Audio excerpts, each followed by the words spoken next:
Hello everyone, এখন আমি আপনাদের সাথে শেয়ার করব খুব সুন্দর একটা বোরকা। বোরকাটার কালার হচ্ছে আপনার অ্যাশ কালার জিনিস কিন্তু আমার কাছে অনেক ভালো লাগে। আর এই বোরকাটার কাপড় হচ্ছে জুম কাপড়ের ভিতরে, সাইজটা হচ্ছে আপনার 52 ইঞ্চি। এটা আমি রেডিমেড বোরকা কিনছি, এটা সাইজ আছে 52 ইঞ্চি। আমি সবসময় আমার বোরকার সাইজগুলো 52।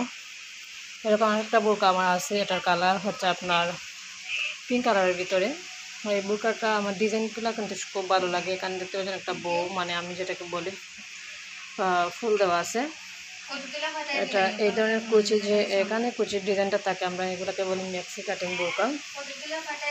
বোরকাটা কিন্তু অনেক অনেক সুন্দর। আমি জানি না কার কীরকম বোরকার ডিজাইন পছন্দ হয়, আমার প্রত্যেকটা ডিজাইনের বোরকাই পছন্দ হয়, ভালো লাগে। তবে আমার সবচেয়ে যে রিজনেবল প্রাইসগুলো আছে না, কম দামের বোরকাগুলো আমার কাছে অনেক অনেক ভালো লাগে। কারণ আমার বোরকা কয়েকটা থাকতে হবে, আমি দু একটা বোরকা দিয়ে চলতে পারি না। আমার সিজনাল বোরকা আমি কিনি, যে সিজনে যে বোরকা বের হয় একটা না একটা বোরকা আমি কিনি।